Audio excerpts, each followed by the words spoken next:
দর্শক শ্রোতা, কিছুদিন পর পরে আমরা এই লায়লা মামুনের নাটক দেখি। সোশ্যাল মিডিয়ায় তারা এতটা নাটক করে কেন বেড়ায়? এই নাটকের উদ্দেশ্য কি? তারা সোশ্যাল মিডিয়া সবসময় আলোচনা থাকার জন্য বা ভাইরাল থাকার জন্যই কি এই ধরনের নাটক করে থাকেন? আর তাদের কাছ থেকে যুব সমাজ কি শিখবে? তারা যে সমস্ত ভিডিও করে সেগুলো কোনো ভিডিওর কাতারই পড়ে না।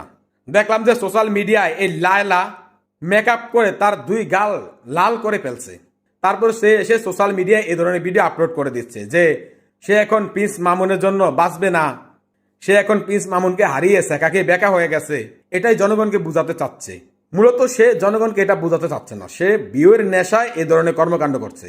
এই বৃদ্ধ বয়সে বেশরম বেলাজ মহিলা, মানে বেয়াদব ক্যাটাগরির এই মহিলা, সিগারেট মহিলা, মানে এই সোশ্যাল মিডিয়ায় এসে ফাইজলামিগুলো করতেছে আর যুব সমাজকে ধ্বংস করতেছে। তাদের মতো এই কুলাঙ্গার মহিলাদের জন্য আর এই প্রিন্স মামুন বেয়াদবের জন্য এই সোশ্যাল মিডিয়া একবারে নোংরা হয়ে যাচ্ছে। তারা মূলত বাটফারি করছে সোশ্যাল মিডিয়া এসে।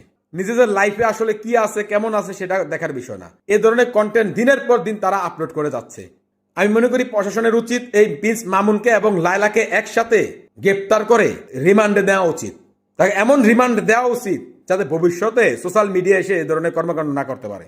এখন আবার শুনছি যে প্রিন্স মামুনকে তার এই যে নতুন বিয়ে করছে সেই বউ নাকি মারধর করছে, এটা আবার বলছে লায়লা। তো এইসব ঘরের বিষয়গুলো কেন সোশ্যাল মিডিয়ায় আনতে হবে? তাদের কি ব্যক্তিত্ব নেই? তাদের কি লজ্জা শরমের বালাই নেই?